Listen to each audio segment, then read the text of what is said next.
పరిశుద్ధ గ్రంథం ఛానల్ వీక్షిస్తున్న ప్రతి ఒక్కరిని దేవుని పేరట వందనాలు తెలియజేసుకుంటున్నాం. ప్రేమ, సంతోషము, సమాధానం సదా మీకు తోడే ఇండు నడిపించును గాక. నిన్నటి దినాన యెషయా గ్రంథం 41వ అధ్యాయం చదువుకున్నాం. ఈరోజు యెషయా గ్రంథం 42వ అధ్యాయం చదువుకున్నాం. ఇదిగో నేను ఆదుకోను నా సేవకుడు, నేను ఏర్పరచుకొనిన వాడు, నా ప్రాణమునకు ప్రియుడు, అతని యందు నా ఆత్మను ఉంచి ఉన్నాను. అతడు అన్ని జనులకు న్యాయము కనుపరుచును. అతడు కేవలము కేకలు వేయుడు, అరవడు. తన కంఠస్వరము వీధిలో వినబడనీయుడు. నలిగిన రేళ్లను అతడు విరవడు. మకమకలాడుచున్న జనుపునార వత్తిని ఆర్పడు. అతడు సత్యమును అనుసరించి న్యాయము కనపరచును. భూలోకమున న్యాయము స్థాపించే వరకు అతడు మందగిల్లడు, నలుగుడు పడడు. ద్వీపములు అతని బోధ కొరకు కనిపెట్టును.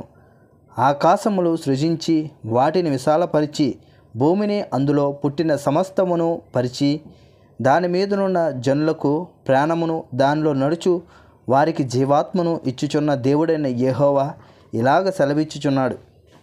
గ్రుడ్డివారి కనులు తెరుచుటకును, బాధింపబడిన వారిని చెరసాలలో నుండి వెలుపలికి తెచ్చుటకును, చీకట్లో నివసించు వారిని బందీ గృహంలో నుండి వెలుపలికి తెచ్చుటకును యెహోవానగు నేనే నీతి విషయంలో నిన్ను పిలిచి నీ చెయ్యి పట్టుకొని ఉన్నాను.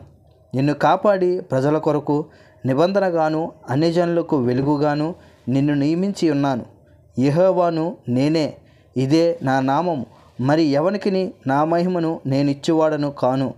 నాకు రావలసిన స్తోత్రమును విగ్రహములకు చెందనీయను. మునుపటి సంగతులు సంభవించెను కదా, క్రొత్త సంగతులు తెలియజెప్పుచున్నాను. పుట్టక మునిపే వాటిని మీకు తెలుపుచున్నాను. సముద్ర ప్రయాణము చేయువారలారా, సముద్రములోని సమస్తమ ద్వీపములారా, ద్వీప నివాసులారా, యెహోవాకు కొత్త గీతము పాడుడి. భూదిగంతముల నుండి ఆయనను స్తుతించుడి. అరణ్యమును దాని పురములను, కేదారు నివాస గ్రామములను బిగ్గరగా పాడవలెను. సేలా నివాసులు సంతోషించుదురుగాక. పర్వతముల శిఖరముల నుండి వారు కేకలు వేయుదురుగాక. ప్రభావము గలవాడని మనుషులు యెహోవాను కొనియాడుదురుగాక.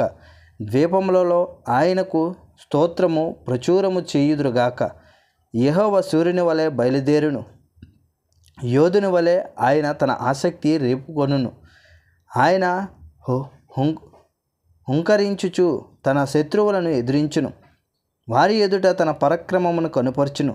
చిరకాలము నుండి నేను మౌనంగా నుంటిని, ఊరుకొని నన్ను అణుచుకొంటిని.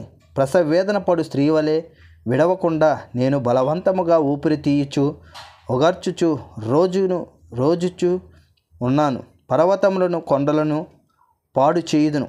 వాటి మీద చెట్టు చేమలన్నిటినీ ఎండిపో చేయుదును. నదులను ద్వీపములుగా చేయుదును. మడుగులను ఆరిపో చేయుదును. వారెరుగని మార్గమున గుడ్డి వారిని తీసుకుని వచ్చేదను. వారెరుగని త్రోవలో వారిని నడిపింతును.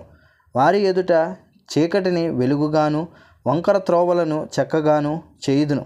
నేను వారిని విడువక ఈ కార్యములు చేయుదును.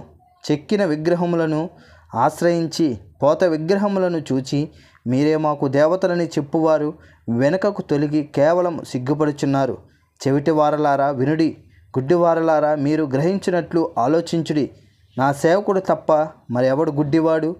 నేను పంపు నా దూత తప్ప మరి ఎవడు చెవిటివాడు? నా భక్తుడు తప్ప మరి ఎవడు గ్రుడ్డివాడు? యెహోవా సేవకుడు తప్ప మరి ఎవడు గ్రుడ్డివాడు? నీవు అనేక సంగతులను చూచుచున్నావు గాని గ్రహింపకున్నావు. వారు చెవి యొగ్గిరిగా గాని వినకున్నారు. యెహోవా తన నీతిని బట్టి సంతోషము గలవాడే. ఉపదేశ క్రమం ఒకటి గణపరిచి గొప్ప చేసెను. అయినను ఈ జనము అపహరింపబడి దోపుడు సొమ్మాయను. ఎవరును తప్పించుకొనకుండా వారందరూ గుహలలో చిక్కబడి ఉన్నారు. వారు బందీ గుహంలో దాచబడి ఉన్నారు. దోపుడు పాలైరి, విడిపించువాడెవడును లేడు. అపహరింపబడి తిరిగి రప్పించుమని చెప్పువాడెవడునూ లేడు. మీలో ఎవడు దానికి చెవియొగ్గును? రాబోహు కాలమునకైనను ఎవడు ఆలకించి వినును? యెహోవాకు విరోధముగా మనము పాపము చేసితిమి. వారు ఆయన మార్గములలో నడవనల్లకపోయిరి. ఆయన ఉపదేశమును వారు అంగీకరింపకపోయిరి.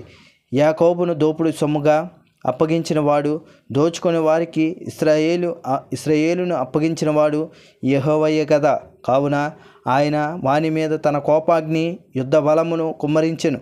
అది వాని చుట్టూ అగ్ని రాజేసెను. అయినను వాడు దాన్ని గ్రహింపలేదు. అది వానికి అంటుకొనెను గాని వాడు మనసున పెట్టలేదు.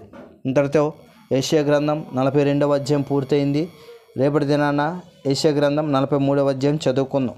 ప్రేమ, సంతోషము, సమాధానం సదా మీకు తోడేండి నడిపించునుగాక. ఆమెన్.